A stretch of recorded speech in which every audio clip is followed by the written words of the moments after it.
உலகத்தில் உடைய தலைவர் ஞானமூர்த்தி அவர்கள் இப்பொழுது ஒரு சில அறிவிப்புகளோட நமது அறிக்கையை அவருடைய இறுதி நிறைவு செய்வார் என்று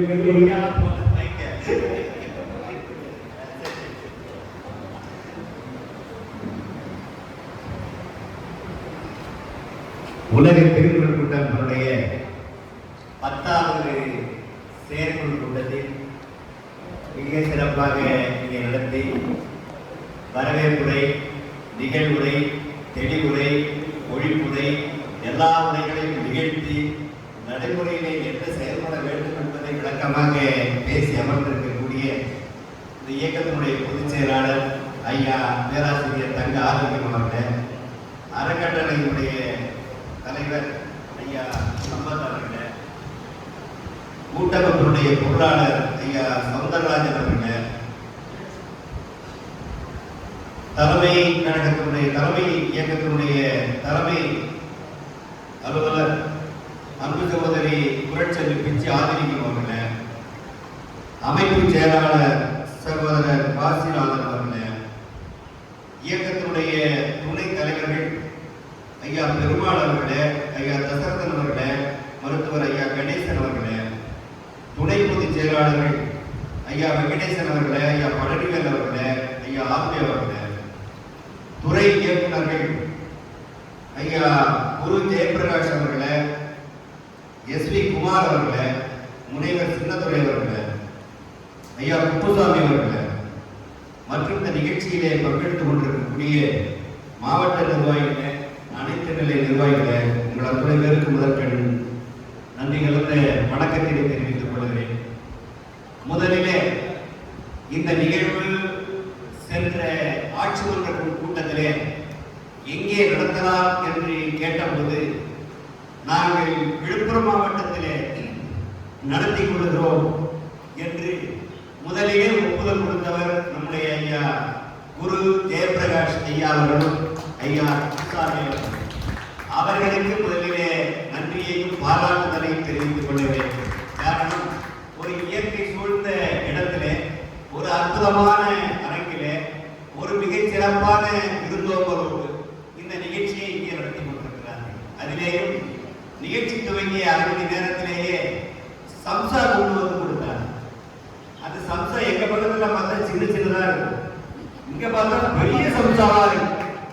அதை பார்க்கும் போதே எனக்கு வெள்ளத்தனைய வளர்ந்தீட்டம் மாத்திரம் உள்ளத்தனைய உயர்வு என்று சொல்வதை போல அவருடைய உள்ளம் பெரிய உள்ளமாக இருந்திருக்கிறது, மனது பெரிய மனதாக இருந்திருக்கிறது, உடை உள்ளம் நிறைந்தவர்களாக இருக்கிறார்கள். அதனாலேதான் அவ்வளவு பெரிய சம்சாவை கொடுத்து தேநீர் கப்பு அங்கெல்லாம் பார்த்தீங்கன்னா சின்னதா இருக்கு எங்க பகுதியெல்லாம், ஆனா இங்க பார்த்தா தேநீர் கப்பு பெரிய கப்பாக இருக்கிறது. அந்த அளவுக்கு ஒரு உயர்ந்த உள்ளத்தோடு அவருடைய உபசரிப்பு நடந்தது. அவர்களை இந்த நேரத்திலே அவர்களுக்கு நன்றியையும் பாராட்டுதலையும் தெரிவித்துக் கொள்கிறேன். அடுத்ததாக நம் செய்திக்கு வருவோம். இப்போ நம்முடைய இந்த கூட்டத்துடைய பொதுக்குழு கூட்டம் அடுத்தது திருச்சியிலே நடத்துவதாக நம்முடைய அமைப்பு செயலாளர் அவர்கள் ஒப்புதல் கொடுத்திருக்கிறார்கள். அந்த நிகழ்ச்சிக்கு நீங்களும் நம்முடைய அந்த பொதுக்குழுவிலே யார் யார் கலந்து கொள்ள வேண்டும் என்கின்ற ஒரு நிலை வருகின்ற போது உங்களுடைய பகுதிகளிலே இப்பொழுது போட்டிருக்கக்கூடிய நிர்வாகிகள், போட இருக்கின்ற மாவட்ட நிர்வாகிகள், துணை இயக்குநர்கள், வட்டார நிர்வாகிகள், கிளை அமைப்புடைய நிர்வாகிகள், இவர்கள் வரையிலே நீங்கள் அந்த பொதுக்குழுவிற்கு நீங்கள் அழைத்து வர வேண்டும். அதுதான் முக்கியமான செய்தி. ஏனென்று சொன்னால் எங்கள் கிளையில் இருப்பவர்கள், வட்டாரத்தில் இருப்பவர்களுக்கு இந்த செய்தி தெரியாது. எனவே அடுத்த செப்டம்பர் மாதம் தேதி என்ன என்பதை, திருமண தேதி மற்ற தேதிகளை எல்லாம் ஆலோசித்து நம்ம அனைவரும் கலந்து கொள்ளுகின்ற விதத்தில் அந்த தேதியை நாம் அறிவிப்போம். அந்த தேதியிலே நீங்கள் எல்லாம் பெருந்திரளாக கலந்து கொள்ள வேண்டும் என்று நான் இந்த நேரத்தில் தெரிவித்துக் கொள்கிறேன். அடுத்ததாக நம்முடைய நிதியை பற்றி இங்கே சொன்னார்கள். இங்க வந்து இங்க இரவு வந்தாங்களா காலையில் வந்தாங்களான்னு தெரியல. இந்த அரியலூர்ல இருந்து 2 ஆசிரியர்கள் வந்தார்கள், ரூபு போட்டு தங்கினார்கள். நான் திடீர்னு அந்த ரூம்லார போயிருந்தேன். 2 பேரும் ஒரே வீட்டுல படுத்திருந்தாங்க. இவரு கேள்வி கேட்பாரா, அவர் பதில் சொல்லுவாரா, இப்பவே தெரியுது இவங்க ரூபு போட்டு வச்சிருக்காங்க. நான் இந்த கேள்வி கேட்டேன், நீங்க இந்த பதில் சொல்லுங்க, இப்பவே எனக்கு தெரியும், இப்பதான் எனக்கு தெரியும். அதனுடைய ரகசியம் ரொம்ப நேரம் வரல. நான் போன் பண்ண கையாண்டு அப்புறம் தான் விளையாட பொருட்டு ஆக அங்கே ஏதோ நடந்திருக்கிறது என்று நான் நினைத்தேன். அது இதுதான் என்று இப்பொழுது தெரிகிறது. எனவே எந்த கேள்வி கேட்டாலும் இங்க ஒன்றும் இல்லை, இருப்பது தானே சண்டிகர் பாடையில வரும் ஆப்பையில வரும். எனவே அந்த அடிப்படையில கடைசியில பாஸ்புக்கை பார்த்துட்டு இதுதான் இருக்கு என்று சொன்னார்கள். ஆனால் இந்த 7,500 ரூபாயா 7,901 ரூபாய், இந்த 7,901 ரூபாய் அக்கௌண்ட்ல இருக்குது. நீங்கள் மனது வைத்தால் எங்களோடு ஒத்துழைப்பு கொடுத்தால் அடுத்த ஆண்டு இதே அக்கௌண்டிலே 70 லட்சமாக பெருக்க முடியும். அந்த ஆற்றல் உங்களிடத்தில் அது உங்களுடைய ஒத்துழைப்பு தான் தேவை. நீ உங்க கைப்பணத்தெல்லாம் நாங்க கேட்கவே இல்லை, உங்களுடைய பணத்தெல்லாம் நாங்க கேட்கவே. ஆனால் ஒத்துழைப்பு உழைப்பு இருந்தால் இந்த 7,070 லட்சமாக நம்மால் பெருக்க முடியும். அதற்கு உதாரணம் ஐயா சம்பந்தோட சொன்ன 2 நாள் நாங்க யாரையும் போய் கேட்கல, யாரும் மறுப்பு சொல்லல. சவுந்தரராஜன் ஐயா கூட வந்தார், கூட பொதுச் செயலாளர் வந்தார். யாருக்கிட்ட போகணும் எந்த தொகை சொன்னோ டப்புன்னு அவர் பணத்தை கொடுத்தாரு, ரசீது கொடுக்கணும். ஒருத்தருட அறக்கட்டளை இருந்துதான் சொல்லி கேட்டப்போ 5,000 நாங்க சொன்னோம், 10,000 கொடுத்தாரு. அவருக்கு அவர் துணைவியாருக்கு சேர்த்து கொடுக்கணும்னு சொல்லி. ஆக நம்முடைய செயல்பாடு என்ன? நம்ம உலக திருக்குறள் கொண்டாடுறோம்னா இது ஏதோ திருக்குறளை சொல்லிவிட்டே மாணவர்கள் சொல்லி கொடுத்துட்டு பள்ளிக்கூடத்தில் ஏதோ 2 ஆசிரியர்கள் பாடம் படிச்சுட்டு போறதுன்னு பலர் நினைத்து கொண்டிருக்கிறார்கள். இது அல்ல. இது மக்கள் பிரச்சனையை கையிலே எடுக்கக்கூடிய இயக்கம், மக்களுக்காக போராடக்கூடிய இயக்கம், மக்களுடைய தேவைகளை அரசிடத்திலே அதிகாரிடத்திலே கொண்டு செல்லக்கூடிய ஒரு இயக்கம் என்பதை நாம் அந்த பகுதியிலே கொண்டு செல்கிறோம் என்று சொன்னால் நிதித்தானாக. அதைத்தான் நம்ம சென்ற தீர்மானத்தில் நம்முடைய பொதுச் செயலாளர் அவர்கள் படித்தார். அது நீங்க அதனால செய்யாததான் கிடையாது. இங்க வந்திருக்கக்கூடிய அத்தனை பேரும் நம்முடைய பொதுச் செயலாளர் சொன்ன அந்த வேலை திட்டத்திலே ஏதோ பல வேலை திட்டத்தை நீங்கள் செய்திருப்பீர்கள், அது உங்களுக்கே தெரியாது. செய்து கொண்டிருக்கிறீர்கள், அது உங்களுக்கே தெரியாது. இது சேவையா இருக்கு.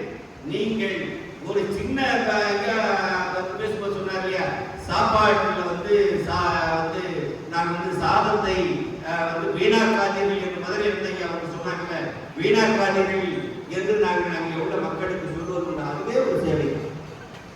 அதுல அந்த சாதத்தை வீணாக்காமல் அந்த சாதம் வீணாகக்கூடிய சாதம் மண்டபத்தில் சாதம் மீந்து போகும். அந்த மீறக்கூடிய சாதங்கள் மற்றவர்கள் யாருமே இங்க மக்களுக்கு பயன்படுமோ அதை எடுத்து சென்று அந்த மக்களுக்கு கொடுக்கிறோமே, அதுவே ஒரு சேவை தான்.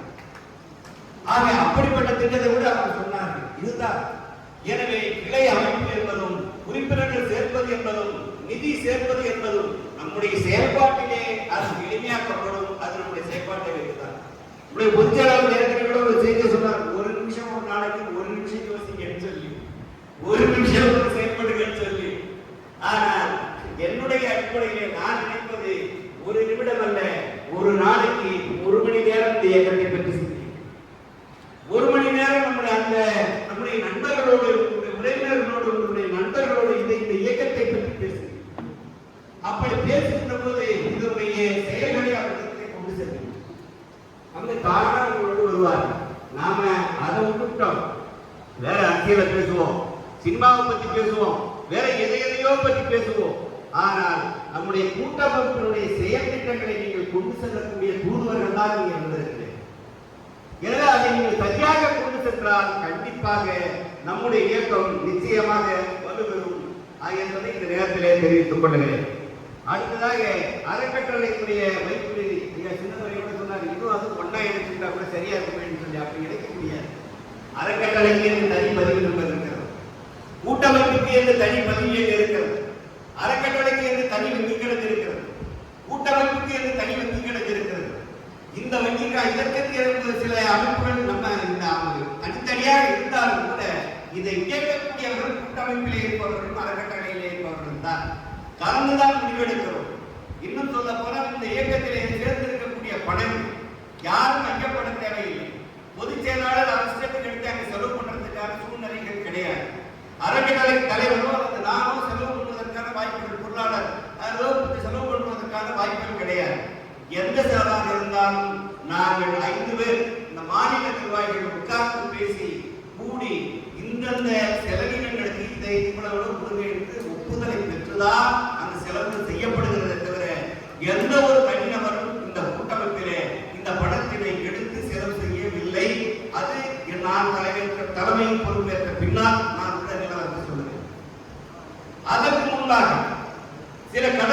சொன்னதாக சொன்னார். நம்முடைய மருத்துவர் கூட கேட்டார், எப்படி இந்த கணக்கு வந்தது? அது இப்பொழுது வந்தது அல்ல, இது 2-3 ஆண்டுகளுக்கு முன்பாக காரணம் சம்பத் சொன்னதை போல ஏற்பட்ட கடன் வகைகள். என்றாலும் கூட்டமைப்பிலே நாம் இருக்கின்ற காரணத்தினாலே நாங்களாம் புதுசாக வந்திருக்கிறோம். அந்த தொகையில் எங்களுக்கு சம்பந்தம் கிடையாது, அந்த கடனுக்கு எங்களுக்கு சம்பந்தம் கிடையாது, நாம் ஒதுக்க முடியாது. காரணம், அவர்கள் பொது தொண்டிலே ஈடுபட்டவர்கள் தான். அவர்கள் நம்முடைய கூட்டமைப்பை சரியாக கொண்டு செல்ல வேண்டும் என்று தன்னுடைய சொந்த பணத்தை போட்டு செலவழித்தவர்கள் தான். எனவே அந்த நிலையிலே தான் இன்றைக்கு நாம் நடை பயின்று கொண்டிருக்கிறோம். எனவே அது யாராக இருந்தாலும் சரி, இந்த கூட்டமைப்பிற்கு என்று தன்னுடைய சொந்த பணத்தை அவர்கள் செலவழிக்க, நம்ம பஸ்ல வரோம், சொந்தமா போறோம், வரோம், மற்ற செலவுகளும் பண்றது வேறு விஷயம். ஆனால் எனக்கு இந்த பணம் தேவை, இந்த கூட்டமைப்பிற்காக செலவழித்து விட்டேன், இது எனக்கு தேவை என்று அவர்கள் தேவை என்று கேட்கின்ற போது நாம் கொடுப்பதற்கு கடமைப்பட்டிருக்கிறோம். அதை கண்டிப்பாக ஒரு நாளும் நாம் மறுப்பதற்கு இல்லை. எனவே அது காலதாமதமாகலாம், அது எந்த நாட்கள் ஆனாலும் இதற்கு யார் யாரெல்லாம் கடன் பெற்றிருக்கிறார்களோ அவர்களுக்கு உரிய தொகையை வழங்குவதிலே நாம் தெளிவாக இருக்கிறோம். அதை கண்டிப்பாக கொடுப்போம் என்பதை இந்த நேரத்திலே நான் உறுதியளிக்க கடமைப்பட்டிருக்கிறேன். அதே போல இந்த நம்முடைய நிகழ்ச்சிகளை பொறுத்தளவு இன்றைக்கு நம்முடைய கூட்டமைப்பினுடைய செயல்பாடுகளை சொல்ல வேண்டும் சொன்னால் ஒரு மிகப்பெரிய தாக்கத்தை தமிழக அளவிலே உருவாக்கிறார். தமிழகம் மட்டுமல்ல, வெளிநாடுகளிலே கூட நம்முடைய செய்திகள், நம்முடைய கூட்டமைப்பினுடைய செய்திகள் சென்று கொண்டிருக்கிறது. அதிலே முதலாவதாக நாம் சொல்ல வேண்டும் சொன்னால், சென்ற 2 மாதத்துக்கு முன்பாக பிரான்சிலே இருந்து ஒரு கடிதம் எனக்கு வந்தது. பிரான்சில் இருக்கக்கூடிய உலக தமிழராட்சி மன்றம் அவர்கள் செப்டம்பர் மாதத்திலே அங்கே ஒரு மாநாடு நடத்தினார். அந்த மாநாட்டிலே நீங்கள் உலக திருக்குறள் கூட்டமைப்புடைய நிர்வாகிகள் நீங்கள் எல்லாம் கலந்து கொள்ள வேண்டும் என்று ஒரு கடிதம் அனுப்பியிருக்கிறார்கள். அந்த கடிதத்தின் அடிப்படையில் இன்றைக்கு வந்திருக்கிறது என்று சொன்னால் நாம் அவங்க யாருன்னு நமக்கு தெரியாது. ஆனால் நம்முடைய கூட்டமைப்பினுடைய செயல்பாடு அவர்களுக்கு பிடித்திருக்கிறது. மக்கள் பிரச்சனையை நீங்கள் கொண்டு செல்கிறீர்கள், மிக சிறப்பாக இருந்து கொண்டிருக்கிற இயக்கங்கள் பல மாவட்டங்களில் நடத்தி கொண்டிருக்கிறீர்கள். அதனால் நீங்கள் உங்களுடைய கூட்டமைப்பின் சார்பிலே வர வேண்டும் என்று அவர்கள் கடிதம் அனுப்பியிருக்கிறார். அடுத்த ஆண்டு செப்டம்பர் மாதத்திலே மாநாடு நடைபெறுகிறது. நீங்கள் வருபவர்கள் விருப்பம் உள்ளவர்கள் வரலாம். இது ஒரு தகவல். அடுத்ததாக வருகின்ற ஆகஸ்ட் மாதம் 30ஆம் தேதி நம்முடைய திருக்குறளை தேசிய நூலாக அறிவிக்க வேண்டும் என்று சொல்லி, திருக்குறளை ஆட்சி மொழியாக அறிவிக்க வேண்டும் என்று சொல்லி, தமிழை ஆட்சி மொழியாக அறிவிக்க வேண்டும் என்று சொல்லியும் சட்டமாக இருக்கிறது, அறிவிக்கப்படவில்லை.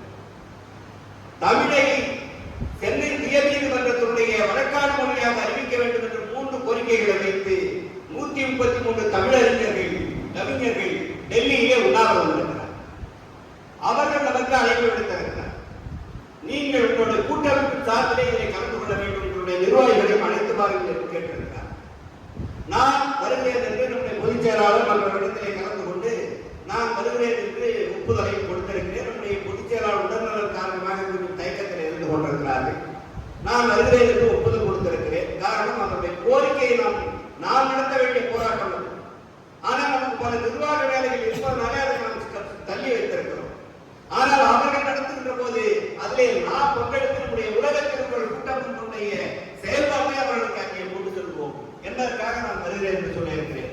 டெல்லி தமிழ்ச்சங்கம் அதில் கலந்து கொள்கிறது, மும்பை தமிழ்ச்சங்கம் அதில் கலந்து கொள்கிறது, பெங்களூர் தமிழ்ச்சங்கம், கல்கட்டா தமிழ்ச்சங்கம் அதில் கலந்து கொள்வதாக சொல்லியிருக்கிறார். எனவே அந்த அடிப்படையிலே நாமும் கலந்து கொள்ள வேண்டும். அதில் கூட சில செய்தி அவர்கள் கொடுத்திருக்கிறார்கள். 27ஆம் தேதி இரவு தமிழ்நாடு எக்ஸ்பிரஸிலே கிளம்புகிறார். 1ஆம் தேதி இரவு தமிழ்நாடு எக்ஸ்பிரஸிலே திரும்ப வருகிறார். அங்கே தங்குவதற்கான ஏற்பாட்டை செய்திருக்கிறார். அவர்களோடு செல்ல வேண்டும் சொன்னால், ரயிலிலே செல்ல வேண்டும் சொன்னால் 4000 ரூபாய் தான் அதற்கான தொகை. விரும்புபவர்கள் நாங்கள் சென்ற வாரமே நம்முடைய புராணத்திலே அதை சர்க்குலராக அனுப்பியிருக்கிறேன். கலைஞர் என்று சொல்லி நம்முடைய அங்கே சென்னையிலே இருக்கக்கூடிய ஒரு நண்பர் தான் அதற்கான ஏற்பாட்டை செய்திருக்கிறார். அவருடைய தொலைபேசியை மீண்டும் நான் நாளை கூட உங்களுக்கு விவரத்தை கொடுக்கிறேன்.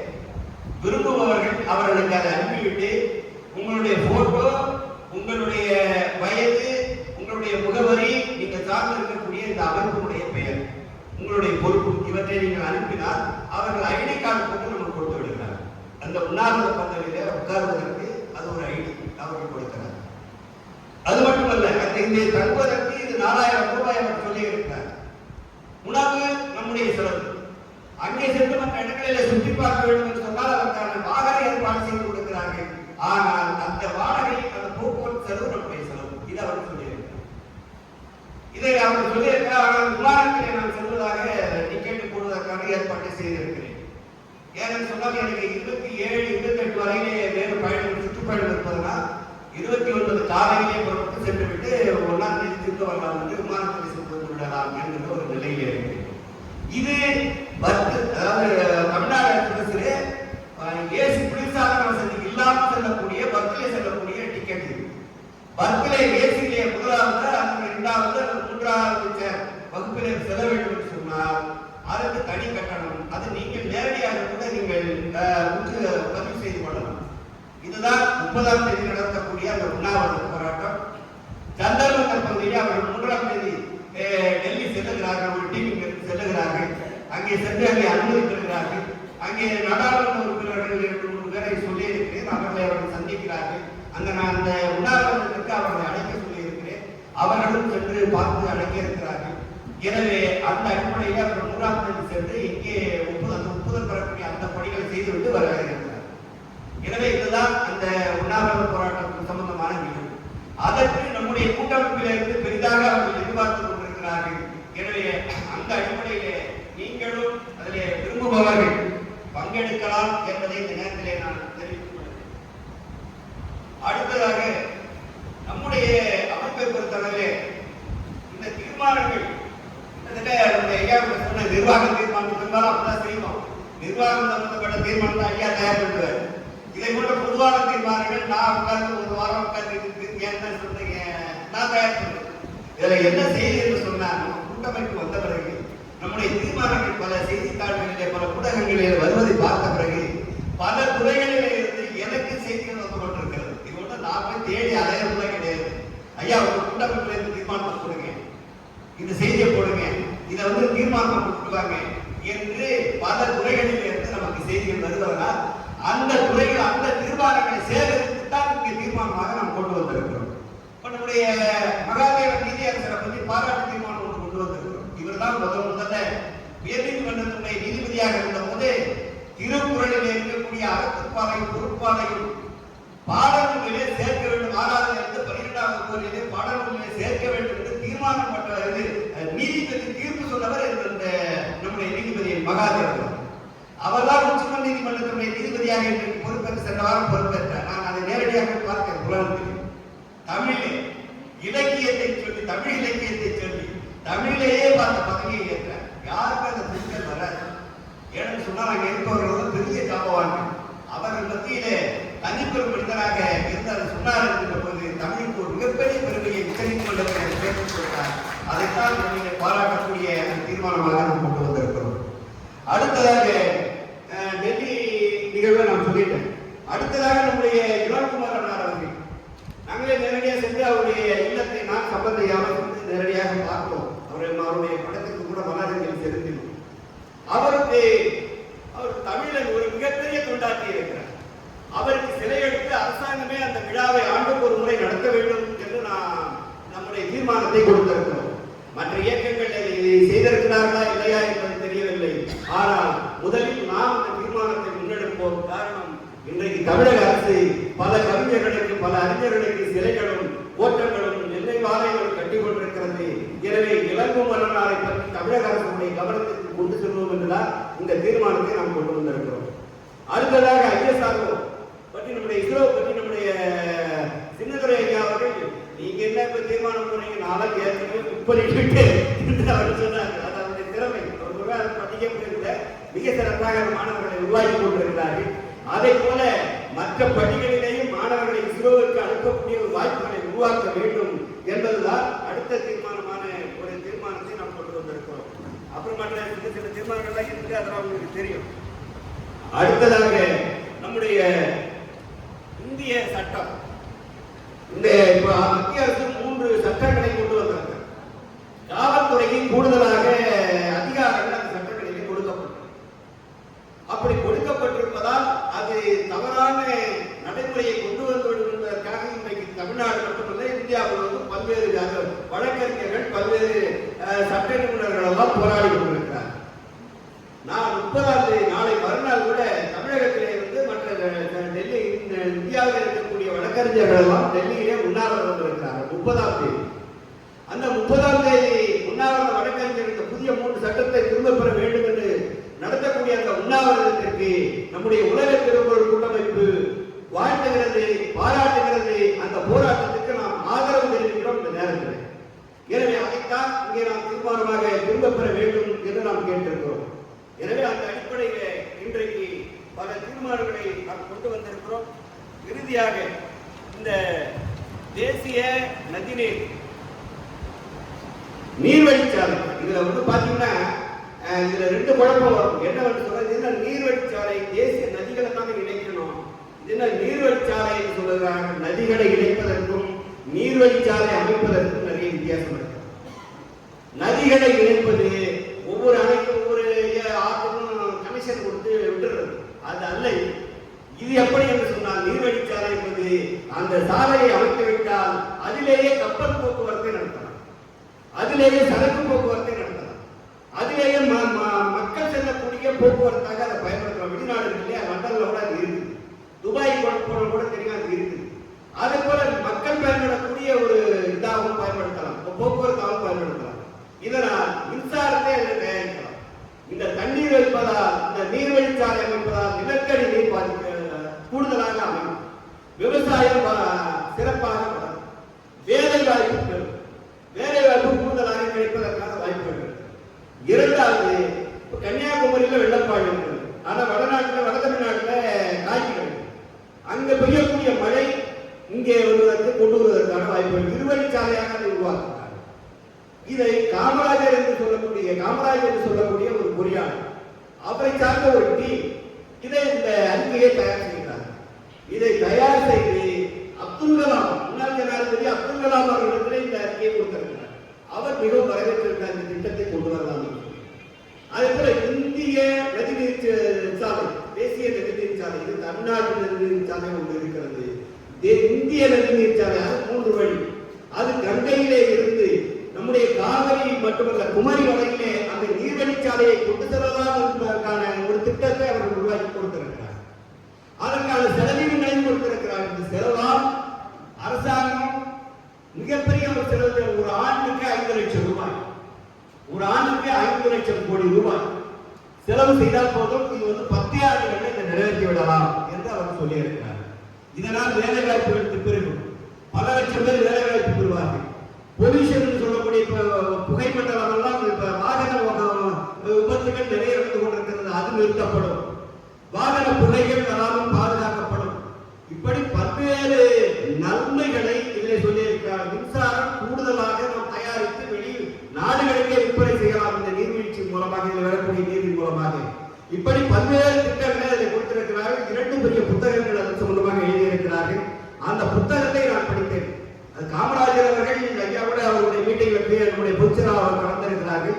ஒரு 5 ஆண்டுகளுக்கு முன்பாக திருச்சியிலே ஒரு கூட்டம் நடைபெற்றது. அதிலே நான் கூட கலந்து கொண்டு அவருடைய உரையை நான் கேட்டிருக்கிறேன். அவருடைய அந்த புத்தகங்கள் 2 புத்தகங்கள் அண்மையில் சென்ற வாரம் அவர் இறந்து விட்டார்.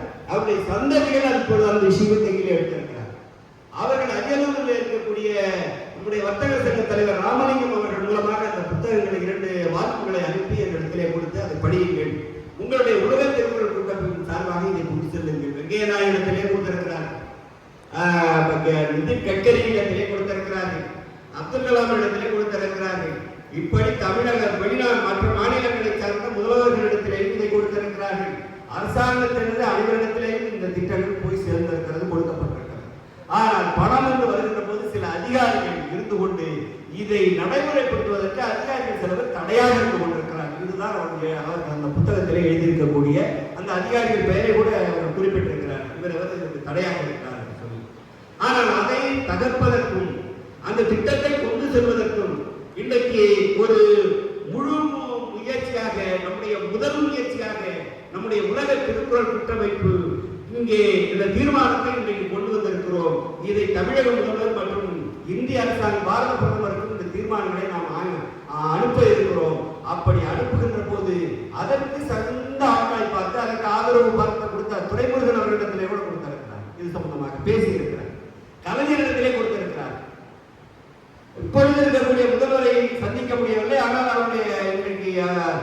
உதயநிதி ஸ்டாலின் அவர்களிடத்தில் இந்த அறிக்கையை கொடுத்து பேசியிருக்கிறார். இப்படி பல துறை அமைச்சர்களிடத்தில் இதை கொடுத்திருக்கிறார்கள். கலைஞர் கூட இது ஒரு நல்ல திட்டமாகத்தான் தெரிகிறது, ஆனால் பணம்னு வரும்போதுதான் இது பிரச்சனையா இருக்கு என்று சொல்லி கலைஞர் சொன்னதாக அவர் அந்த புத்தகத்தில் எழுதியிருக்கிறார். எனவே அந்த அடிப்படையில் இது பல்வேறு துறை சார்ந்த அதிகாரிகள் அமைச்சர்களிடத்தில் எல்லாம் இது கொடுத்து இது இன்றைக்கு கிடப்பில போடப்பட்டிருக்கிறது. அவ்வளவுதான். அதை நாம் தட்டி எழுப்ப வேண்டும். அதை நாம் உலக திருக்குறள் கூட்டமைப்பின் சார்பில் இதை கொண்டு செல்ல இருக்கிறோம். இது மட்டுமல்ல, இதை நாம் இங்கே பேசுவது மட்டுமல்ல, இது பல அரங்குகளிலே இந்த இஷ்யூவை நாம் கொண்டு செல்ல இருக்கிறோம். அதே போல டெல்லியிலே நடைபெறக்கூடிய உண்ணாவிரதம் நம்முடைய தமிழ் சார்ந்த அது உண்ணாவிரதமாக இருந்தாலும் கூட அங்கேயும் இந்த கோரிக்கையை வலியுறுத்தி டெல்லியிலேயும் பேசுவது என்று நான் முடிவில் இருக்கிறேன். ஏனென்று சொன்னால் இது டெல்லியிலே ஒதுக்க வேண்டிய குரல்கள் அங்கே இருக்கக்கூடிய நாடாளுமன்ற உறுப்பினர்களிடத்திலே இதை கொண்டு சென்று அவர்கள் மூலமாக நாடாளுமன்றத்திலே பேசுவதற்கான ஒரு சூழ்நிலை உருவாக்குவதற்கு நான் திட்டமிட்டிருக்கிறேன். எனவே இப்படி நம்முடைய கூட்டமைப்பானது பல்வேறு வேலைகளை நாம் செய்வதற்கு தயாராக இருந்து கொண்டிருக்கிறோம், செய்து கொண்டிருக்கிறோம்.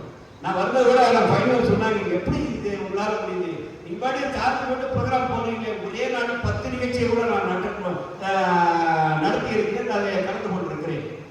காரணம், அந்த அளவிற்கு நாம் நம்முடைய கூட்டமைப்பிற்கு பல இடங்களிலே வரவேற்பு இருக்கிறது, அதை செயல்படுத்துவதற்கு நாம் தயாராக இருக்கிறோம். ஆனால் நம்முடைய நிர்வாகிகள் வந்திருப்பவர்கள் நான் கேட்பதெல்லாம் இந்த நேரத்திலே நீங்கள் நம்முடைய பொதுச் செயலாளர் சொன்னதை போல 1 மணி நேரம் நம்முடைய இயக்க நிர்வாகிகளை சந்தியுங்கள், அவர்களிடத்திலே பேசுங்கள். நேரடியாக சந்திக்க முடியலன்னா கூட தொலைபேசியிலே நீங்கள் பேசுங்கள். நம்முடைய திருக்குறள் கூட்டத்தினுடைய செய்திகள் புலனத்திலே உங்களுக்கு அறிக்கைகளாக செய்திகளாக வந்து கொண்டிருக்கிறது. வேறு வேறு குழுக்கள் இடத்துல புலன குழுக்கள் இருக்கும், அந்த குழுக்களிலே இந்த செய்திகளை பகிருங்கள். நீங்க இதை பகிர்ந்தாலே வேலைகள் நடந்து கொண்டிருக்கிறது, அவர்கள் செயல்பட்டு கொண்டிருக்கிறார்கள் என்பது தெரியும். அந்த அடிப்படையிலே உங்களுடைய பணிகளை செலவுதான் செய்யக்கூடிய பணி. நான் ஒண்ணுமில்லை, நீங்க உங்க மாவட்டத்தில் நிர்வாகிகளை போட்டுட்டீங்கன்னு சொன்னா மாவட்ட தலைவராக இருக்கிறவரு வட்டார நிர்வாகிகளையும் கிளை நிர்வாகிகளை அமைத்து வட்டார நிர்வாகிகளை போட்டுட்டீங்கன்னா அவங்க வச்சு வேலை வாங்கிக்கலாம். வட்டார நிர்வாகிகளா இருக்கிறவங்க கிளை நிர்வாகிகளை வச்சு வேலை வாங்கிக்கலாம். அங்க இயக்குநர்களாக இருப்பவர்கள் மாவட்ட நிர்வாகிகள் போட்டுச்சுன்னா அவங்க வச்சு வேலை வாங்கிக்கலாம். ஈஸியாக தான் வேலை. ஆனால் செய்வதற்கு நாம் மறுக்கின்ற போதுதான், வேறு வேறு பணிகளில் நம்முடைய சிந்தனைகளையும் வேலைகளையும் சிதறுகின்ற போதுதான் நம்முடைய வேலைகள், நம்முடைய இயக்கத்துடைய வேலைகள் தோய்வடைகிறது. வேலைகள் செய்யாததை போல நடந்து கொண்டிருக்கிறது. ஆனால் வேலை நடந்து கொண்டிருக்கிறது, எங்கெங்கேயோ வேலைகள் நடந்து கொண்டிருக்கிறது. உலகத்திலே அடிக்கடி வந்து அறிந்து கொண்டிருக்கிறது. இதில் பார்த்த மதுரை ஐயா பெருமாள் ஐயா அவருடைய நிகழ்ச்சிகள் கிட்டத்தட்ட ஒரு 75 போட்டோ அனுப்பிட்டார். அவர் பையன் அதை பார்த்துட்டே இருக்கிறார். நிறைய நிகழ்ச்சிகள் அவருடைய மதுரை மாவட்டத்தில் நடத்திட்டு இருக்கிறார், பார்க்கிறேன். இப்படி பல நிகழ்வுகள் நடந்து கொண்டிருக்கிறது. அதே போல சென்னையில் வில்லிவாக்கம் பகுதியில் அவங்க எல்லாம் சேர்ந்து பெரிய நிகழ்ச்சி நடந்து கொண்டிருக்கிறார். எனவே இங்கே நடத்தக்கூடிய நிகழ்ச்சிகளை நம்முடைய குரூப்பில் இருக்கக்கூடிய வாட்ஸ்அப் குரூப்பில் இருக்கக்கூடிய புலன்களை நீங்கள் பதிவிடும். என்ன நிகழ்ச்சி எங்கே நடத்தணும், யார் தலைமையிலே நடத்தினோம் என்பதை பதிவிடும். அதை நாங்கள் பல குழுக்களுக்கு பகிர்வோம். அதே போல திருக்குறள் வகுப்பு ஞாயிற்றுக்கிழமை நடத்துவோம். நாங்கள் பெண்ணாட்டு இன்னைக்கு காலையில் நடந்துட்டு நம்முடைய திருக்குறள் கூட்டத்தினுடைய மகளிரணி தலைவர் இந்த நிகழ்ச்சி வரதா இருந்தாங்க. லைன்ஸ் கிளப் ஆளுநர் அதை பார்த்துட்டு அங்க வகுப்பு நடக்கிறத பார்த்துட்டு அதுலயும் நான் கூட அந்த குரூப்ல அவரு இன்றைக்கு அந்த வகுப்பை பார்வையிடுறதுக்காக வராங்க. அதனால அவங்க வகுப்பு நடத்திட்டு ஞாயிற்றுக்கிழமை. அதே போல உங்கள் பகுதியில் இருக்கக்கூடிய பிள்ளைகளுக்கு அந்த திட்டத்தை நீங்கள் அறிவிக்க வேண்டும். அந்த பிள்ளைகளுக்கு குரலை சொல்லிக் கொடுக்கக்கூடிய ஒரு வகுப்பையும் நம்முடைய பகுதிகளிலே எடுக்க வேண்டும் என்று இந்த நேரத்தில் தெரிவித்துக் கொண்டு நம்முடைய நண்பர் ஒரு தகவலை அனுப்பியிருக்கிறார். சொன்னா திருக்குறளை எழுதக்கூடிய திருக்குறளை முழு குறளையும் படிக்கக்கூடிய எழுதக்கூடிய உங்களுடைய பகுதிகளிலே திருக்குறள் மற்றும் எழுதுதல் இயக்கம் வயதுவரம்பு தொடங்கி தலைமை கழகத்திற்கு அனுப்பி பட்டயமும் பரிசு வழங்க தீர்மானம் தேவை என்று ஒரு நண்பர் திருவண்ணாமலை சார்ந்தவர் எழுதியிருக்கிறார். இது ஒண்ணுல திருக்குறளை உண்மையாக எழுதக்கூடிய பிள்ளை உங்களுடைய பகுதிகளிலே பார்க்காமல் எழுதுகிறார்கள் என்று சொன்னால் அதை ஊக்கப்படுத்துங்க. அப்படிப்பட்ட ஒரு முயற்சியை நீங்கள் ஊக்கப்படுத்துங்க. அப்படி அவர்கள் முழுமையாக அதை எழுதி தவறில்லாமல் எழுதுகிறார்கள் என்று சொன்னால் அவர்களுக்கு பட்டயமும் பரிசும் வழங்க வேண்டும் என்று அவர்கள் அறிவித்திருக்கிறார்கள். இது அவசியம் செய்யலாம். இப்ப எங்க மாவட்டத்தில் கூட கடலூர் மாவட்டத்தில் அதை நாங்கள் கூட செஞ்சுட்டு இருக்கோம். 100 குறள் குறைந்தது 100 குறள் ஒரு சொன்னா ஒரு குரலுக்கு 10 ரூபாய், 100 குரல் சொன்னா 1000 ரூபாய். அப்படின்னு சொல்லி சென்ற ஆண்டு 5 பிள்ளைகள் சொன்னார்கள், 5000 ரூபாய், ஒரு குழந்தைக்கு 1000. அதே போல திரும்ப இப்ப நாங்கள் செய்கிறோம், 10 குழந்தைகளுக்கு கொடுக்க தயாராக இருக்கிறோம், 10,000 ரூபாய் கொடுக்குறோம். நீங்க அது போல சொல்வதற்கு குழந்தைகளை தயார் செய்யுங்கள் என்று பள்ளிகளுக்கு தகவல் கொடுத்திருக்கிறோம். அவங்க தருகிறோம் அப்படின்னு. அதுக்கு வேற ஒண்ணு எங்களுடைய தந்தையார் பண்ணது. அதுக்கு நான் போய் கோயில குழந்தை தரிசனம் கொடுக்கறது அதெல்லாம் எதுவும் கிடையாது, எதுவும் பண்றது கிடையாது. ஆனால் என்னுடைய தந்தையாருடைய நினைவாக குழந்தைகளுக்கு அந்த பலன் சென்று கொண்டு செல்ல வேண்டும் என்பதற்காக ஒரு குழந்தைக்கு 1000 ரூபாய், 100 குழந்தை பொருள் வந்து அதுக்கு அந்த திட்டத்தை அறிவித்து முந்தின ஆண்டு மகளிர் மேல்நிலைப் பள்ளியில வைத்தோம், சென்ற ஆண்டு அரசாங்க மேல்நிலைப் பள்ளியில வைத்தோம், இந்த ஆண்டும் அது போல திட்டமிட்டிருக்கிறோம், இந்த பள்ளியில வைக்கலாம் என்று அடுத்த முடிவு எடுக்கிறோம். இது எதற்காக நான் சொல்லுகிறேன் என்று சொன்னால், நம்முடைய பிள்ளைகளுடைய பிறந்த நாள் வருகிறது, நினைவு நாள் வருகிறது. இப்படிப்பட்ட நாட்களிலே ஏதாவது ஒன்றை திருக்குறள் வழியாக அதை கொண்டு செல்லலாம் என்பதற்காக ஒரு முயற்சி தான். அதுதான். அதே போல நம்முடைய ஐயா அவர்கள் தீர்மானத்தில் கூட சொன்னார்கள், நாம ஒரு திருமணத்துக்கு போறோம், ஒரு திருக்குறள் புத்தகத்தை மொழி வைக்கிறோம், 500 ரூபாய் 100 ரூபாய் மொழி வைக்கிறோம், ஒரு திருக்குறள் புத்தகத்தை கொடுங்க, ஒரு திருக்குறள் சிலையை, திருவள்ளுவர் சிலையை வைக்க கொடுங்க, அவங்கள்ட்ட ஒரு திருவள்ளுவருடைய படத்தை கொடுங்க. அப்படி நம்ம சம்பத்தையா தான் செய்வார். ஏதாவது கூட்டத்துக்கு போனா திருவள்ளுவர் படம் சைஸ் இருக்கும், இன்னமும் எங்க வீட்டில் கூட அதை வச்சிருக்கிறேன் நான். திருவள்ளுவர் படம் கூட எடுத்துட்டு வந்து அதுதான், அது ஒரு நினைவு. யாரும் வெளியில நீங்க திருவள்ளுவர் பரவாயில்ல, ஏன்னு சொன்னார், நீங்க இப்ப பெரியார நீங்க வச்சீங்கன்னா இவருக்கு வச்சுப்பாரு, இல்ல சங்கராச்சாரியார் வச்சீங்கன்னா அவருக்கு வச்சுப்பாரு. ஆனா திருவள்ளுவர் வைத்தால் யாருக்கு வந்து கொண்டு வந்தார்கள், எல்லாரும் ஏற்றுக்கொள்வார்கள். எனவே நம்முடைய இல்லங்களில் திருவள்ளுவருடைய படங்கள் அலங்கரிக்கட்டும், திருவள்ளுவருடைய சிலைகள் அலங்கரிக்கட்டும், திருக்குறளுடைய மொழிகள் அங்கே அலங்கரிக்கட்டும். அந்த அடிப்படையிலே நீங்கள் நம்முடைய திருக்குறளை கொண்டு செல்வோம். திருக்குறள் வழியிலே மக்களுக்கு பணியாற்றக்கூடிய பணிகள் நிறைய இருந்து கொண்டிருக்கிறது. அந்த பணியை நாம் கொண்டு செல்வோம் என்ற நேரத்தில் தெரிவித்து, அதற்கெல்லாம் நீங்கள் தூதுவராக இருந்து இந்த பயணத்தை வெற்றியடை செய்ய வேண்டும் என வாழ்த்தி உங்களிடத்தில் வேண்டுகோள்